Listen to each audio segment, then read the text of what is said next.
at least in hindsight, it really, I can see that the times of life of falling apart, or of emotional or spiritual or even financial crisis, where things get really disrupted, or the breakup of a relationship or a family crisis, from the perspective of practice, that way in which it pokes a hole in the identity, or thins out the sense that I've got my shit together.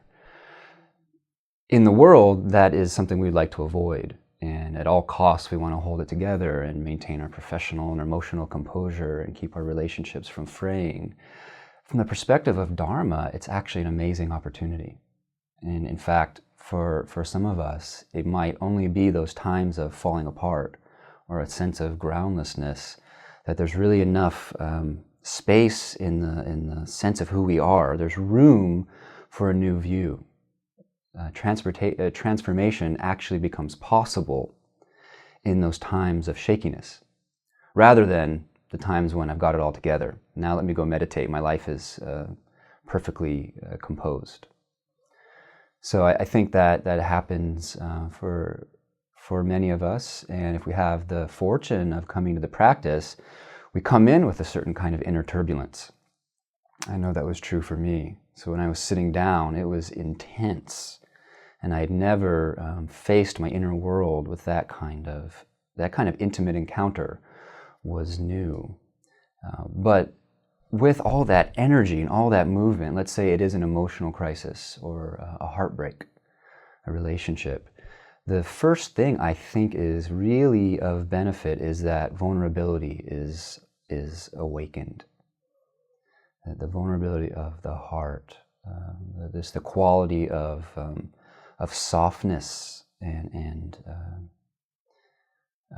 the need to become receptive in times of crisis allows us to really open to the teachings. So that's one of the blessings, is those times of vulnerability. And so we're receptive to the teachings, and then on a somatic level, the very presence of a thrumming, painful heart or belly or whatever it is, however it's showing up physio-emotionally, that can actually draw us deep into the present in a way that's really hard when we're feeling great. When we're feeling really great and confident, there can be a way in which we're not embodied as deeply. There's a being drawn down into the body, somatic humility, coming into the earthiness of things, a groundedness. It's a quality of sobriety even. But the sensations of being alive in emotional pain or in times of confusion have a vibrancy. And so then we sit down and we have all this movement, all this kind of looseness of thought and emotion, a lot of energy flowing, and we also have the intensity of the feeling in the body, how those emotions are playing out. And that makes for a really ripe meditation opportunity, because our life is really just thrumming. We're there, we're on the spot. And so in that way, it's a blessing to come in those times, come into practice. So one element of these times of crisis and more just heart-to-heart human connection. So that which I thought, is a terrible thing happening to me, this part of my life is changing and I'm struggling with that, or this sickness is rising up. I think on a deeper level, it's a beautiful opportunity, because to touch hearts with somebody and to really open to a source of wisdom that might be larger than my normal operating system, it's hard to do that. I have found that teachings like impermanence, I get them cognitively, but they seem to really land more intimately, really sink into the bones when I'm able to sit, witness my own process coming apart and seeing things parts of myself that I felt were actually just, like bones of my soul, see that they're not necessarily as unchanging and reliable as I thought. And so they may come back those inner resources may and often do return to us. But when they're gone, if I can't rely on impermanent phenomena, then what do I rely on? In a sense, it's through really seeing how conditioned, how fleeting the constitution of my being. In a way, it's just the stability of not seeking stability. It's really a surrendering to conditions without preference.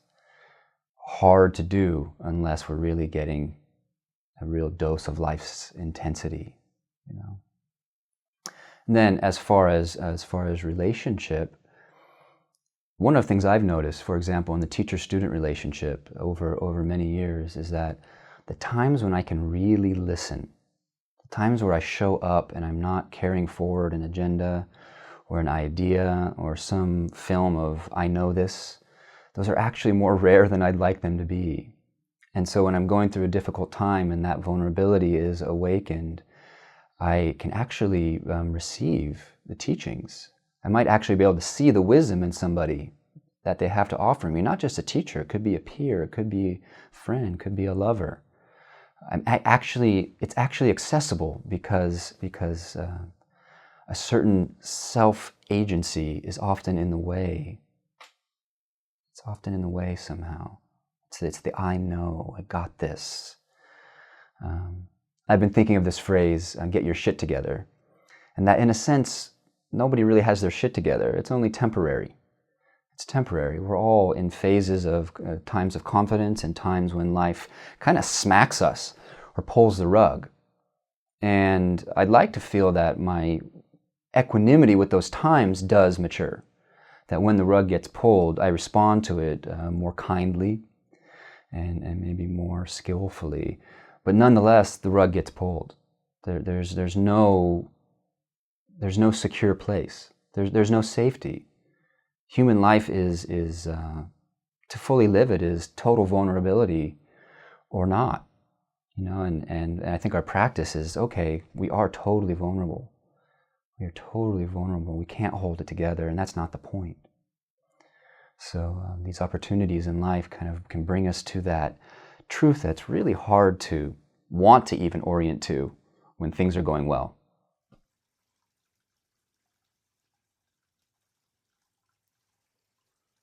That's why we can really appreciate it as a rare and precious event, because what we're talking about is the times when those habits don't work. We can't stitch it back up, or we can't, let's say, compensate for our time of vulnerability or weakness with some kind of facade or competency. That can get overwhelmed. And those times when that gets overwhelmed are a blessing. It can be brought about in different ways. So we've been talking about life events that really just, those habits we will not be able to patch it together. We're going to be in that condition. We're going to be exposed in the nakedness of our humanity. Those times can just happen. Maybe it's sickness or heartbreak or whatever. But there are certain conditions that can put us in those states, and that's approaching edges can do that. We approach the difficult. And I really appreciate people who have that spirit of approaching the difficult, really seeing where the edge territory is. You can sense the vibrancy of that, the potential of that. And maybe most of us can do that, but often I know for myself the habit is, no, I'm not going to go there. So that willingness or that intention to step into the edge zone is itself quite precious. And a mystery of why we do it sometimes and why we don't. When we have no choice, life just puts us on that edge, that's one thing, but how can we intend that kind of stepping into the places where we really have to become naked to life and naked to each other? I think that's an interesting question. A teacher can help with that. If you really trust a teacher and you work with a teacher that has a skillful way of nudging you beyond your comfort, then the relationship with the teacher and the affection that flows there, that can be enough to encourage us to trust them to take those steps. There are other ways to do it. One day I decided I wanted to spend 10 days in a dark basement in the pitch black. I had a burst of courage, and luckily, I didn't really think about what I was doing to myself. I just had this kind of bravado. And maybe it wasn't so skillful, but I just did it. And I acted on that, that sense of I really need to challenge myself. I need to really see what my fibers are when things get difficult. So it may be that when we have those impulses rise up in us, if they're not crazy or destructive, to really take advantage of those times.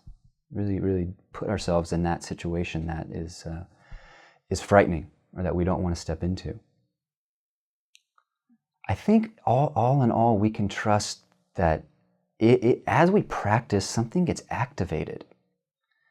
Something gets activated that whatever ways we're holding to an illusion of solidity or self-separate competency or non-dependency, those will all somehow, as we activate our wisdom, or we invite the Dharma when we do these practices. And once it's really invited, in a way, it seems like it's just a matter of time. Things just come our way. Chosen Roshi likes to say karma accelerates. In the Chud tradition of Tibetan Buddhism, you invite, you call forward all your karmic debtors. And I think it's a similar principle, is that what needs to be seen and let go of, we really want that. We really, on a deep level, on a surface level, I just want like comfort. I want to lie on the couch and watch Netflix with, an ice cream sandwich. But on a deeper heart level, we want that coming apart because we sense it's necessary. And so whether we're conscious of that want or not, we activate the movement of Dharma in our lives, and the events seems to me mysteriously come together for that work to unfold. So when we're in the times of coming apart, it's really helpful to have a spiritual friend or friends who say, hey, this is an opportunity. Because my habit, for instance, is not to recognize it as such, but just to panic. But if we can turn the mind and recognize this is actually an opportunity, and relax into the coming apart, and as much as possible let the certainty that's departing, let it really depart and not try to gather it back together, then it's quite a blessing. And in a sense, when we really can orient to our life that way, everything that happens is okay because we're folding it all into the path. And so we can be a little less afraid of what might be coming down the pipe. Sickness is coming down the pipe. Death is coming down the pipe. The death of everyone we love is coming down the pipe. So we're going to feel that pain intensely, but as practitioners, there's this opportunity to really let that deepen us. And I think that's a beautiful way to live a human life. So let's remind each other to practice in this way. Thank you for listening.